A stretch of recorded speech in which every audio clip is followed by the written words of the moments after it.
Well then, online, is there anybody who cannot understand Tamil? You could unmute and tell me. All okay? Can you see me? Can you hear me? You can unmute and tell me if either I can continue in English or Tamil itself. Okay, since there is no... Okay, I have one more co-teacher with me who will be joining around 12:30. He will give you a proper breakup and analysis of the previous year questions. What I am trying to tell now is, like I've been teaching for civil service for more than 20 years. So the basic idea behind UPSC civil service exam is unpredictability. I think the other exams are catching up now. So the recent CUET PG or NIMHANS clinical psychology entrance, MCLIN-Psy, or the UGC NET, the June edition, all these exams have started showing unpredictability. So people say it's out of pattern, out of syllabus or whatever, unexpected, confusing, difficult and stuff like that. So one thing that we have to understand with the advent of AI, இன்னும் கூட ஈஸியாக உங்களுக்கு, அதாவது ஒரு கஷ்டமாக கேட்கணும், moderate difficulty கேட்கணும் அப்படின்றது வந்து இன்னும் பர்ஃபெக்டாக வரும். So most of these questions they can make it easily. If they want to make it difficult, they can make it. So probably you have to understand the baseline is changing now with the paper leak issues. I think there is going to be more screws tightened in NTA. Therefore, we will be having much more rigorous kind of procedure. முன்னாடி இருக்கிற மாதிரி நிறைய time CUET PGலாம் wrong answers, even keys would be wrong. I think in time it will change. Now with all the technology, with the AI and all, these kind of mistakes will slowly go away. So அதனால் வந்து நீங்கள் மைண்டை prepare பண்ணிக்கோங்க. Things are going to be more unpredictable and tough and surprising. Another thing that like I'm just quoting the kind of pattern that came up with the June edition 2026. See, over a period of time we have been understanding that இப்போ ஒரு பெரிய tussle ஓடிக்கிட்டு இருக்கு. சைக்காலஜியை வந்து allied health சயின்ஸாக treat பண்ணணுமா, இல்லை அதை NEP கீழே கொண்டு வரணுமா? So this kind of big problem is going on. Hope the government, the different departments sit together and resolve it. But வந்து உங்களுக்கு அது அலைட் ஹெல்த் சயின்ஸாக ஃபுல்லாக எடுத்துக்க முடியாது. Because the clinical psychology part, obviously counselling clinical psychology definitely it's, but psychology can be used in industrial organisation psychology and other kind of thing. So educational psychology and other stuff. So basically, we will leave it to the government to resolve it. But one thing that we should be sure is we have started seeing psychology as a science. Like the munadila on the MA psychology. Even today, there are few colleges and universities give BA or MA psychology or honors psychology. Now we are going more towards science. So psychology is being treated as a proper science. Probably with the advent of new and better brain imaging techniques, we are going for more and more neuroscience based and psychological testing, research methods. These kind of things are becoming very, very important. So there can be clearly a bias being seen in the recent editions, where more questions on neuroscience, research methodology, statistics and psychological testing. Even I heard that the NIMHANS clinical psychology entrance were having too many questions on psychological tests. One thing, they are breaking the pattern. They are, but there is a method in that madness. It's not absolutely என்ன சொல்கிறது, ஒரு பேட்டர்னே இல்லாமல் போகிற மாதிரி இல்லை. Yeah, they have added some questions which are supposed to make it difficult for you. ஏன்னா ஒரு question பேப்பரை டஃப் ஆக்கணும் அப்படின்னு சொல்லும் போது அது யாருமே நிறைய பேர் எழுத முடியாத லெவலுக்கு சில கொஷின்ஸ் போடுவாங்க. ஸோ அந்த மாதிரி கொஷின்ஸ் வருது. But overall if you see the research methodology, psychological testing and the neuroscience, biological psychology is becoming more and more important. So I think that is something that you cannot run away from. I have seen some people, taking up psychology because they can escape from maths in school or now there is even a proposal that NEET எழுதுனாதான் சைக்காலஜிக்குள்ளே வர முடியுன்ற மாதிரி ஒரு proposal இருக்குது. I personally feel that, you could have separate courses on clinical psychology and that can be done that way. But general psychology, I think it has to be kept general. Anyway, let's see. But அதனால் இப்போ வந்து நம்ம சயின்ஸ்லேருந்தோ research மெத்தடாலஜிலேருந்தோ பயாலஜிலேருந்தோ we cannot escape, we cannot avoid. So that is something that's happening in recent times. A lot of questions on timelines. I personally feel that இந்த மாதிரி questions போடுறது எதுக்கு அப்படின்னா கஷ்டம். ஏன்னா வந்து இயர்ஸை மனப்பாடம் பண்ணிவிட்டு அதுவும் சில தியரிஸாக இருக்கட்டும், சில எக்ஸ்பெரிமெண்ட்ஸாக இருக்கட்டும், இல்லை மைல்ஸ்டோன்ஸாக இருக்கட்டும், sometimes it might be very confusing for us and you may have to remember the years also. So in that sense, yeah, but we should try. So we cannot abandon these kind of what seems to be rote memory based kind of stuff. So chronology kind of questions are also increasing. That's quite annoying, but we have to stick to that. So overall what they are trying to do is in UPSC civil service exam, this has been always there, where the person who takes the exam always short of time. அதாவது ஒரு டைமில் முடிக்கிறது, pressure இல்லாமல் முடிக்கிறதுன்றது, பர்ஃபெக்டாக எழுதுறதுன்றது வரவே வராது. So அந்த மாதிரி தான் இப்போ வந்து இங்கேயும் வந்துட்டுருக்கு. The questions are becoming lengthy, the case studies are becoming more nuanced and complex. நிறைய இது வந்து அப்ளிகேஷன் பேஸ்ட் கொஷின்ஸாக இருக்குது. அதாவது நம்ம முன்னாடி சிலதை மெமரைஸ் பண்ணி எழுதுகிற மாதிரி இப்போ அதில் மட்டும் தப்பிச்சிக்க முடியாது. You may have to have a deeper understanding and much more, nuanced understanding.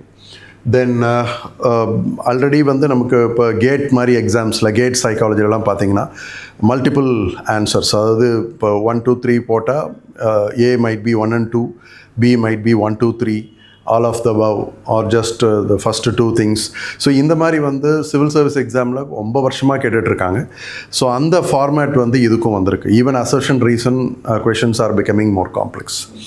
So all exams are going to be, I think we are going more towards these kind of exams and these are going to be the de facto standards.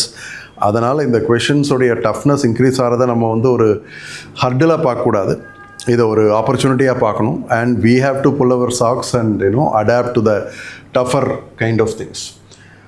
So this is the way we are moving towards in a very general way. Of course, the last few year questions and the more deeper kind of thing, my colleague Mr. Madalaimuthu, who was my student also. So before I move on further, I would like to talk about myself. இப்போ நான் வந்து psychology படிக்கல, நெட்டும் clear பண்ணலை. So let me be open at the outset. But I have absolutely no doubt or confusion regarding my ability to mentor you for these exams. அதுக்கு காரணம் என்னென்னா, இவ்வளோ வருஷமாக அந்த சிவில் சர்வீசஸுக்காக ட்ரெயின் பண்ணது. Because I started my preparation in year 2000 when we had a different pattern for civil services, where we had 2 subjects, additional subjects that we have to take, and the first option was psychology for me. And we used to have much tougher questions, MCQ questions, much before now the recent competitive exams have started copying it. So அதனால் வந்து ரொம்ப டஃப்பான objective type questions, and I took 5 attempts, and all the 5 attempts I used to clear the multiple choice question format, the prelim format. அதனால் வந்து அந்த ஒரு training வந்து I have been trained by the Union Public Service Commission, which I believe is the best university in the country now. In fact இன்னும் கூட சொல்லப்போனால் இன்றைக்கி வந்து என்னோடய டீச்சராக ஒரு மதலைமுத்து அப்படின்றவர் வந்து he has a maths background and he studied psychology for civil service under me. Later on he cleared NET, psychology NET, he did PhD. Now he has worked as an assistant professor in SRM, Christ University. Now he is in Christu Jayanti. And I have one more student who is the HOD of Christ College Psychology, and he has an engineering background and he studied psychology for civil services under me. And much more people have no background in psychology, have just studied psychology with civil service, but they have been able to get better marks in UGC NET of those days. அதனால் வந்து இந்த இப்போ என்னுடைய ஒரு approach நான் சொல்லிடுறேன். ஏன்னா எனக்கு வந்து if you expect me to tell me some magic some secret formula or என்ன நம்ம ஹியூமன் டெண்டன்சி அப்படி தானே. ஸ்கூல் காலேஜில் படிச்சுட்டு இருக்கும்போது எவ்வளோ கம்மியாக படிக்கலாம், ஆனால் மார்க் நிறைய வாங்கணும். எதெல்லாம் விட்டுட்டு இதை மட்டும் படித்தா போதும், எது ரிப்பீட்டடாக வர கொஸ்டின்ஸ், எது முக்கியமான கொஸ்டின்ஸ் அப்படின்ற ஒரு tendency we all have. We have to get out of it because the competition is increasing. So definitely things are going to be tougher in the coming days, and therefore it's the best approach is to cover everything, to be strong in your basics. There is no shortcut. And அந்த ஒரு இதுக்கு நீங்கள் prepare பண்ணிங்கன்னா psychology based any entrance exam or any interview based on psychology, your graduation or PG, you could sail through it. So foolproof method of studying is the best way forward.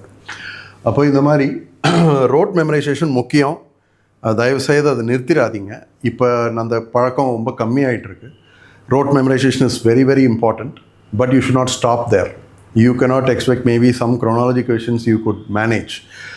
If they ask you match the following, some concepts and some psychologists, yeah, they are all straightforward. But many case studies scenarios or even other theoretical kind of questions which requires deeper kind of analysis. So you should move beyond rote memory. Then the most important thing is get your basics. So whenever you study thoroughly. You might have studied multiple books as part of your UG PG, but many a times we do not go deep into it.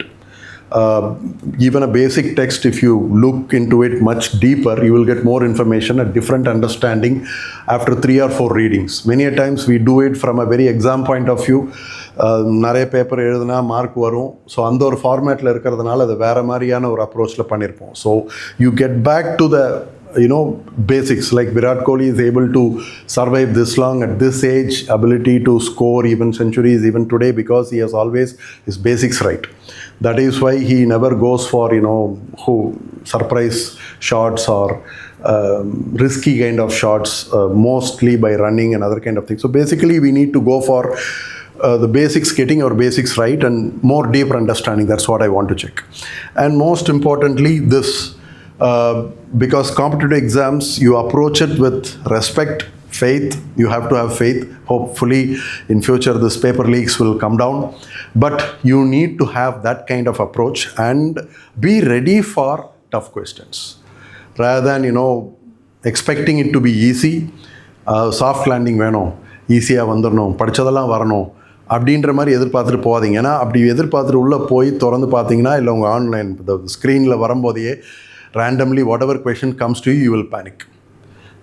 இது என்னடா அது, போன question இப்படி இருக்குது, அடுத்த question இப்படி இருக்குது, நமக்கு ஏதோ சம்மந்தம் இல்லாமல் கேட்குறானுங்க, எல்லாருக்கு பயங்கரமான பிரச்சனை வந்துச்சு போல இருக்கு, இந்த தடவை என்ன பண்ண போகிறோன்னு தெரியலன்ற பேனிக் வரும். பேனிக் வந்துட்டாலே உங்களால் சரியாக ஆன்சர் பண்ண முடியாது. ஏன்னா இப்படி இருக்கக்கூடிய காம்படிட்டிவ் எக்ஸாம்ஸ் அந்த knowledge is one part, the rest of thing is how you hold your attitude, how you are holding your emotions. That's very very important. And many a times we panic by seeing the kind of questions that we have to face, but it's going to be tough for everyone. That is why we say that the cutoff comes down. So that is their problem, not your problem. So but adla nama best ah irukணும்ன்றது தான் point. அதனால் காலேஜில் எழுதுகிற exams மாதிரி நமக்கு எவ்வளோ output இருக்கோ அதுக்கேற்றாப்புல mark வரணும்னு கிடையாது. It depends on the kind of paper, how you are able to hold your emotions, how you are able to manage it and how you are able to do the best within that time pressure. So these things are very very very important apart from the actual content. So let me move on for some demo because see ultimately when you come here you need to know me. What kind of I'm just keeping it on because I need to connect to that co-teacher when he comes up. Okay, fine. So I'll take some classes today so that you understand the way I teach, and it will be usually see my teaching philosophy is based on I'm basically looking back, I feel that I'm slightly neurodivergent. So neurotypical teaching is very boring for me. And I always see myself as one of the students, my past as one of my students sitting in front of me. அதனால் என்னுடைய classes PowerPoints கலர்ஃபுல்லாக இருக்கும், கொஞ்சம் ஃபன்னியாக இருக்கும், சில சமயம் குவிர்க்கியாக இருக்கும். Maybe, I don't know, if I'm in a right mood, I may even bring in some songs or something like that. Basically, I will try to make it easy for you to memorize things and understand things. Because, as I told, these are two sides of the same coin. Deeper understanding, logical thinking, analysis, application. This is one side. On the other side, you have raw rote memory. மக்கடிக்கிறது. இது ரெண்டும் நம்ம ஒன்றை விட்டுட்டு இன்னொன்று பண்ண முடியாது. The foundation is built by that raw rote memory on which we build on the other things. So let's get into it. So basically this is how I emphasize. I sometimes, I have been told by some coaching centers, sir, the coaching exams, sir, MCQ, objective type, நீங்கள் சும்மா questions based பண்ணுங்க அப்படின்ட்டு, which I will do. So we will be taking up previous questions, analyze it, and developing material or classes based on that, which I will definitely do. But I always emphasize that you have to cover the basics. There is no escape from that. Once you do it, you should never go back to coaching. You should never come back to me. You're on your own. That kind of confidence you will get after these things, the classes are done. So basic concepts have to be done. So we will definitely use previous questions to revise stuff. I try to use certain types of flashcards, visual mnemonics and stuff like that, so that whenever you see something and read it, it is presented in two forms. The visual image ஆவும் இருக்கு, text ஆவும் இருக்கு. That will remind your memory in a better way. So as much as possible we will try to do that. Okay, so I'm just trying to take few concepts. Again, don't worry about the big slides. Actually, we would do a repeat in the sense completely the content will change for few more students who are likely to join later. So probably I may start the classes little late in the September or something like that. Some of them are waiting for the answer keys and cutoff and all those kind of things. So yeah, so there will be one more demo. So, and I recommend that use it for that demo too, because I am a person who don't repeat myself. So basically when I take some concepts, this demo would be like this, the next demo will be totally different. It will have altogether different stuff. So each will be in content wise also useful for you. So let me take you through few concepts and previous year questions and stuff like that. Many a times what I suggest people is that you should be spending more time in differentiating similar concepts. They are completely two different concepts are easy to differentiate and keep in mind.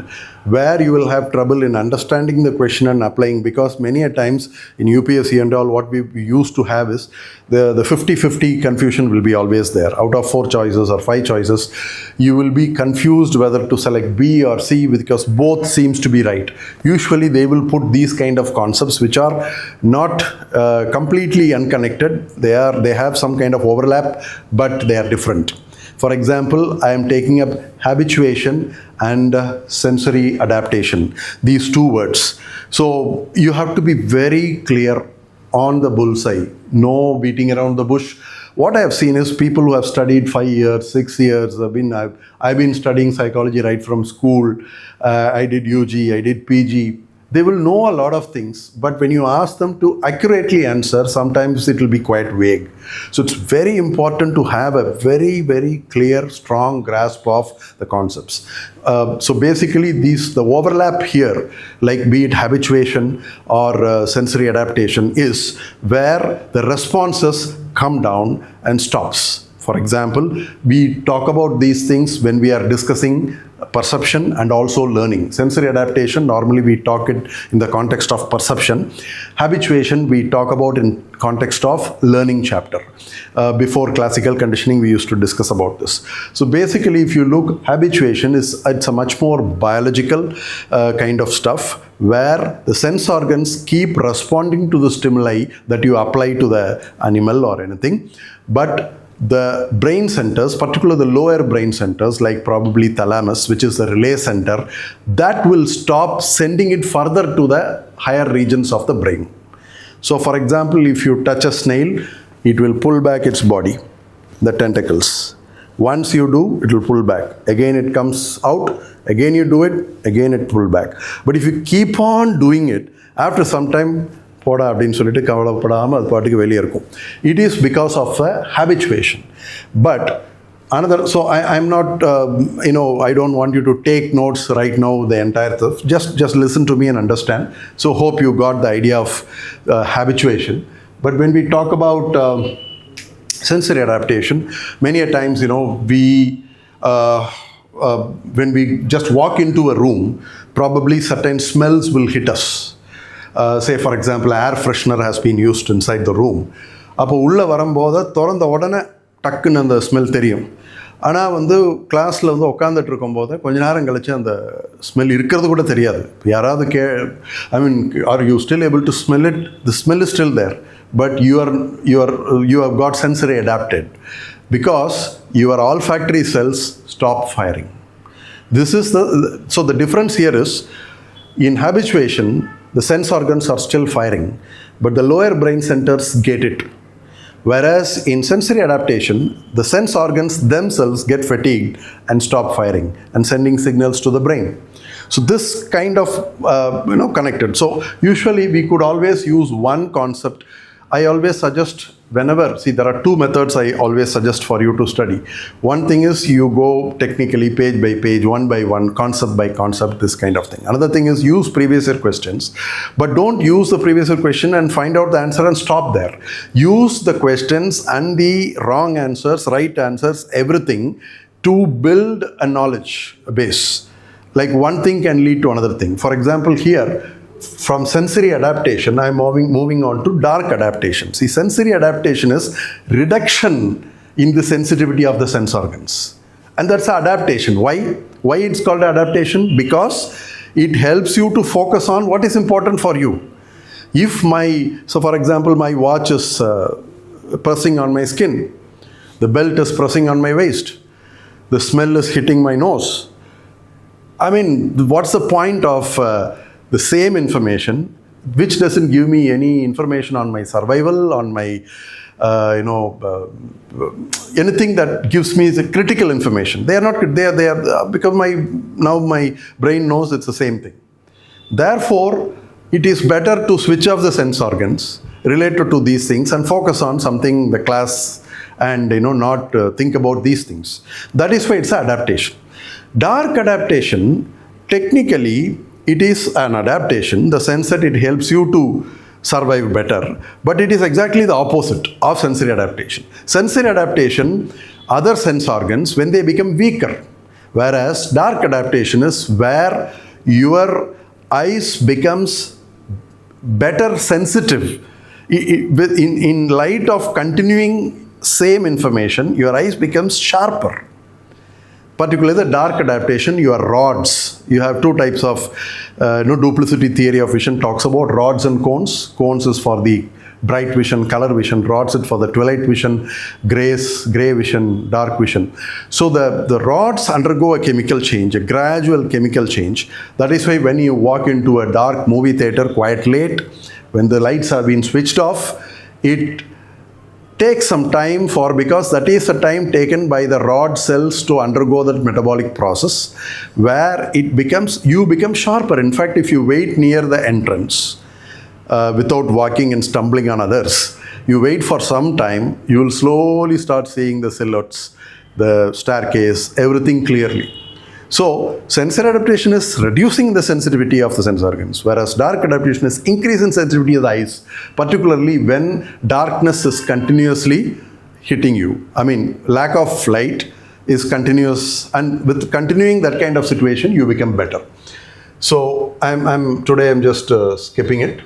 I'm not taking too much of time. So this, for an example, I took up some concepts in perception primarily. Of course, I connected it to habituation. But you need to see, because last year, the last edition paper and the recent times in other exams, intersectionality, they are looking for interdisciplinary intersectionality thing. You cannot read about things in silos. They might connect perception, memory, or things like that. So those kind of areas which demands these combining stuff is very important. We'll move on to another thing. Fine then. So today, neuroscience is becoming very important, and brain imaging tools are becoming important. They are becoming sophisticated. So again, related concepts. You cannot be vague. You cannot confuse MRI with MEG or positive emission tomography. You have to be very clear about these things. So magnetic encephalography detects and measures the magnetism, whereas it does not have a magnet. It is powered by a sensor called superconducting quantum interference device. So there is something called SQUID, which is sitting inside the MEG, magnetoencephalography or whatever, looks like a helmet that you have to wear. MRI is where that big machine where you will be put into it, pushed into it. MRI has powerful magnets. That is why you are not supposed to carry some metal objects into that room. So that magnetic force impacting on your brain and the reaction based on that images are built. So even though the word magnetoencephalography, magnet is there in magnetoencephalography, magnetic resonance imaging, magnet is there, the principles of working is totally different. So you have to be these kind of things which are overlapping, similar, but different. You have to be very clear about it. So this is how it will look, the magnetoencephalography, not like the big MRI machine, and superconducting quantum interference device. So many a times you see in mnemonics what we say is, the crazier your imagination is, the crazier your imagery is, the better it will be memorized. So you remember like a squid, octopus kind of thing sitting inside the magnetoencephalography. MRI is thing. Okay, now we'll move on to other concepts. So since you saw the answer probably, so who is you can tell me. Did you see the answer? Yes, sir. So it was? Mary Cover Jones. So she was student of John Watson. And when she thought about, if John Watson can create fear, I think I can remove fear.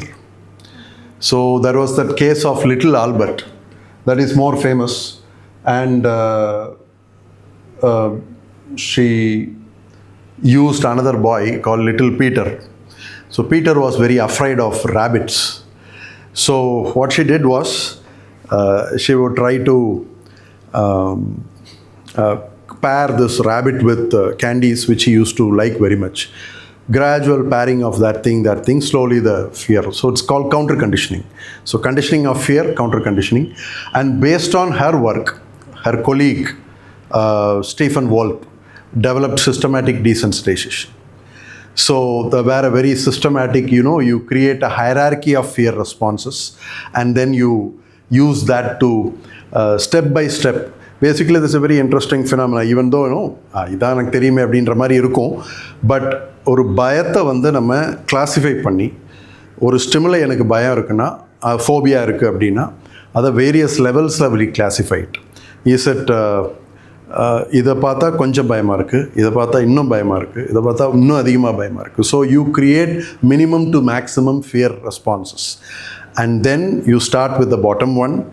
You probably a picture of a dog, a picture or a word, the very word dog, then the picture of dog, then the actual dog video, then you see a dog from a distance, then you touch the dog.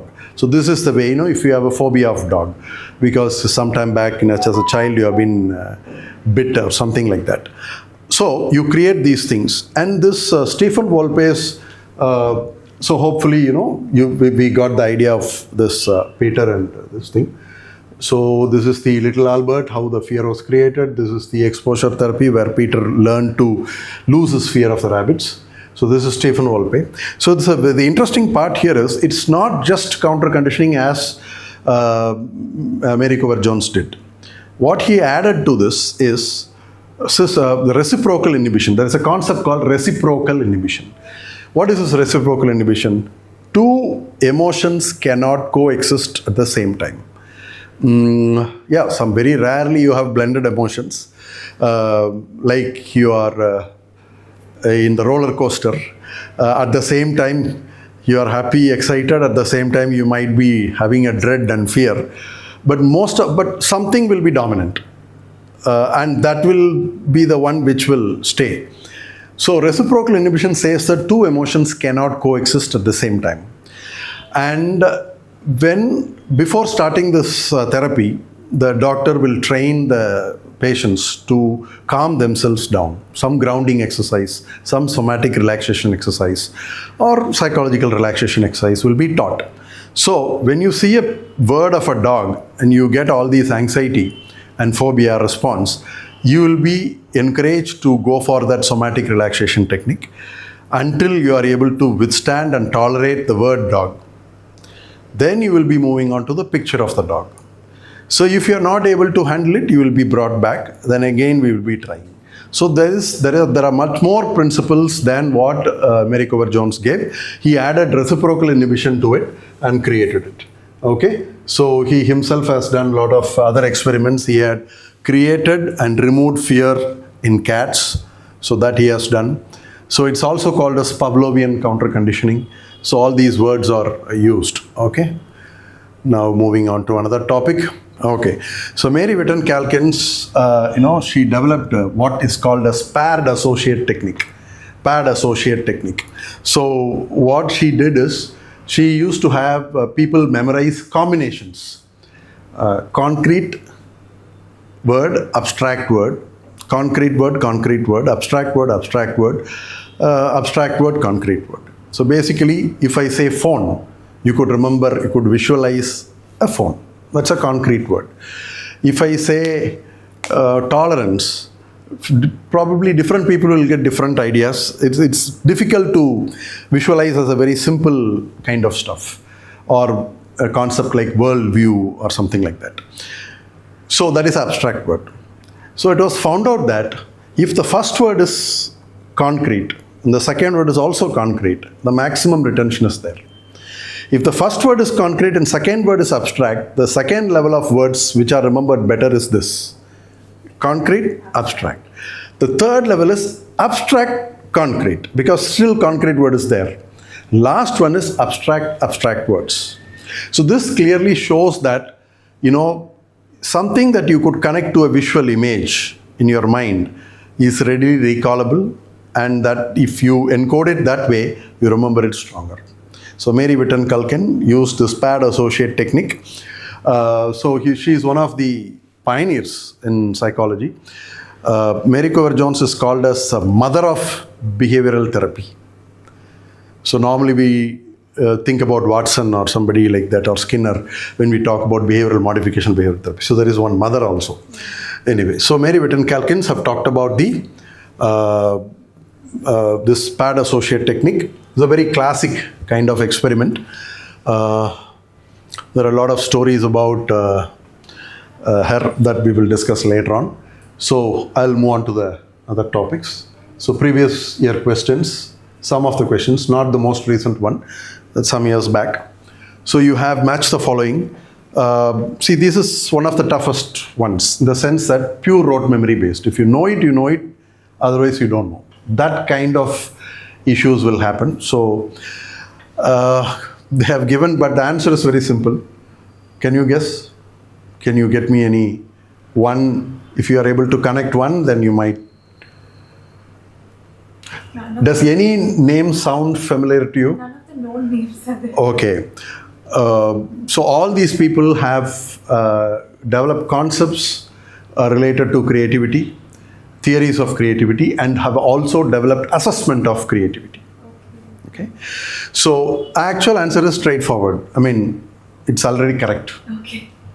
A is 1, B is 2, and C is 3, and stuff like that. So, but these kind of questions are based on rote memory. So you should have a balance of rote memory, but you cannot be complacent with that rote memory alone. So I'm just using this as a method of, further exploration. For example, here you have Peterson. Okay, Jordan Peterson. So Jordan Peterson, even non-psychologists, anybody in today's world might know about him, because he is a very popular YouTuber, and he is a Canadian psychologist, but he is more popular for his views on against feminism. So there are some famous debates where he debates with a feminist and tries to, tell that feminism is wrong and men's rights and stuff like that. So basically, he is quite popular. So the idea is, he has developed, he is not known for development of a creativity scale. He is known for being a misogynist, or father of messiah of patriarchy. Anyway, so when we try to, study something like this using these pictures, you'll be able to remember them in a much stronger way. Jordan Peterson ஏதோ ஒரு test develop பண்ணியிருந்தாரு. You'll be able to connect that. Then, so that's the actual questionnaire. Of course, I'm not torturing you on all these things, but you may have to at least know few things, how these things are constructed. And because psychological testing is becoming very important, so not only intelligent testing, they could ask you anything, even related to creativity, something more deeper. So as much as possible, you should try to read this thing. Today specifically, I'm not spending more time on it. Runco ideational behavioral scale. So if you compress it, it comes to ribs. So I put his head on a rib so that you don't forget. So Runco ideational behavior. Ideation, the word ideation is a creative idea, an innovative idea coming into your head. So this ribs is developed by this guy. So again, most of them are self-report methods. So this is how it is. Creative ideation. It's not some general thought. So basically, how you will respond to open-ended problems, which will have multiple solutions. That's what they do. Then you have Basadur. He created a concept called ideational behavioral scale. This is based on a concept called simplex. So basically, there are few things. What he says is making up creativity. So based on that, he has developed a scale based on the simplex concept. So many a times what we study in creativity, you might be studying Graham Balla, that you will study when it comes to creativity. You might be studying about David Perkins. You might be studying about Robert Sternberg's idea and Lobart's idea on creativity. Sometimes some books will talk about Teresa Amabile on creativity. But beyond this, there are other people who have contributed to this field of creativity. So these things are very important. This is Teresa Amabile. Consensual assessment technique for creativity. She has given her own theory of creativity and also a tool for measuring creativity. So if an idea is there, say for example in music, a very creative piece of music, then I will call the musician experts and ask them how many of them agree that this is a very novel, unique thing. Say if out of 10, 7 people say that, yeah, this is really something out of the box, then I will give more marks, or I will consider that person's output to be creative. So that's why the consensus, okay, trying to bring what all the experts agree on in their field, because creativity in art may not be creativity in engineering. Somebody might be only creative in engineering, but not in arts. There are few polymaths who will be creative in everything, but mostly this kind of thing is there. Another question. So, what is this? Try to answer. Of our own abilities brings happiness, but also brings fear of new responsibilities and duties. உங்களுக்கு ஒரு strength இருக்குன்னு தெரியுது, but அது சந்தோஷமா இருக்கு. But it also brings fear of new responsibilities. Yeah. I have two options. Okay. It's either B or C. Jonah complex or motives complex. Okay. What is Jonah complex? I'm not sure, sir. But why did you guess? Because it's complex of story. Jonah is a character in the Christian mythology or something like that. So or Judaism, all these Abrahamic religions. So God one day gave Jonah a task. Actually, God wanted him to be the prophet. Okay. He has given him a very big task of spreading the holy word. This fellow ran away. He was afraid of taking that responsibility. But later on, when he was fishing in the boat, one day a big fish followed him. That's the story. 3 days he was inside the belly of the fish. You cannot be, but yeah. Like Odyssey, these are all symbolic things. Later on, it spat him out on the beach. Then he learned his lesson and then he took up this task. So that's the story. So you have Abraham Maslow. When he talked about self-actualization, he said there are few people அவங்களுக்கு வந்து self actually பண்ண வேணாம். ஏன்னா அது ஆச்சுன்னா பயம் அவங்களுக்கு. அந்த ஃபுல் கெப்பாசிட்டி கேப்பபிலிட்டி வந்தால் அவங்களுக்கு இன்னும் நிறைய வேலை பண்ண வேண்டி வரும், நிறைய ரெஸ்பான்சிபிலிட்டி வரும். அதை எடுத்துக்கிறதுக்கு அவங்களுக்கு பயம் இருக்கும். ஒரு kind of self doubt that they have on themselves. So this kind of concept was given by Abraham Maslow. The question can be put other way also, like match the following or who among the following scientists gave. These are relatively simple questions, not tougher questions. So this is the idea. I have already talked about the story and all, so I am not repeating it. So I am just connecting it to another concept, a related concept. Have you heard about the fear of success? So it was originally suspected to be found in women by Horner. Later on it was found it is not only with women, it can be with anyone, and over time this has changed. So when you are successful, then you are less likely to be appreciated. You might be creating fear in others, or you might not be able to get a potential mate to marry and stuff like that. So you underplay, you tolerate mansplaining and all those stuff to give a impression that you are not that bright and stuff like that. So this is a survival strategy. So I'm just connecting Jonah complex. It's not exactly the same. It was identified by two different psychologists, but I just saw a connection and I'm just putting it. So we will move on. These are slightly abstract questions, but it will help you out. You see a child suckling to the breast and you see a woman there. Any guess who it could be or what concept we are dealing, or at least tell me which area it is related to? Development. Which school of psychology? Okay, development. Okay, fine. That is lifespan development. Stages of development. Okay, which school of psychology it could be associated with? Could you give me options, sir? Just autism, structuralism, behaviorism, psychoanalytic school, all these things. Humanism. Which school it could be? The concept is related to early childhood development, and particularly the picture I have put it with a specific reason. A child drinking milk, a baby drinking milk from the breast. Okay, I'll tell her name. Okay, sir. So tell me if it sounds familiar. Melanie Klein. This is name. Okay. Sound familiar? I'm not able to recall, sir. She belongs to the Neo-Freudian school. She is one of the prominent psychologists in psychoanalytic then, object relations theory, ORT, object relations theory. And she gave a concept. I want you to name the concept now. So good, bad. So good breast, bad breast. Good mother, bad mother. Okay, the child develops based on its experiences. Two different binary kind of stuff. I have put what is that? What is that ice cream called? வாழைப்பழத்தை cut பண்ணி நடுவில் 3 ice cream போவாங்களா, அதுக்கு பேர் என்ன? It's a classic. It's called banana split. Oh yeah, split. Okay. Now tell me the concept, the psychological concept. Object relation theorists have talked a lot about this concept. The concept, splitting. It said splitting. So splitting is basically, see, the problem with a young baby is it may not be able to hold two different images of its own mother. There's a good mother because the mother gives it milk or treats it well, and there might be a bad mother who is angry and shouts at the baby and stuff like that. So it's a very tough kind of thing. In fact, life is all about holding paradoxes, contradictions, and able to resolve that, in your mind.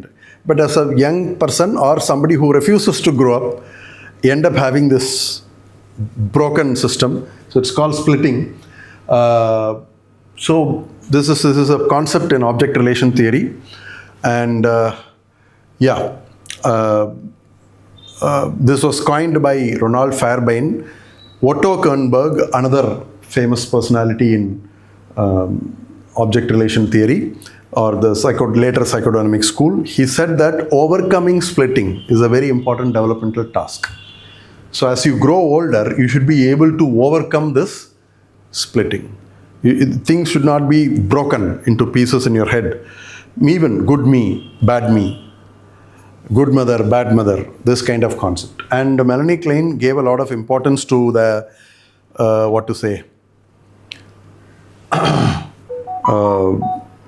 two different, the breastfeeding and how the breastfeeding is important, how with that connection between mother and child can create different types of personalities and stuff like that. Okay, I'll stop here before my colleague takes over. So can you give me any, who is this? His name starts with S, not Superman, but another psychologist whose name starts with S. Sternberg. His name and the way he looks, the meaning is same. Stern. No, yeah. No, that's Robert Sternberg. Yeah. Yeah. Sigmund Freud is another. Come again? Yeah. Another famous psychologist, one of the earlier pioneers and founders of a school of psychology.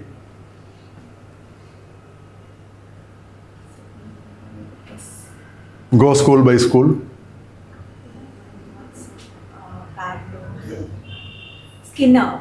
Yeah. So he's a very skinny guy. Skinner. And why this A, B, C is coming up? His theory, behavioral theory.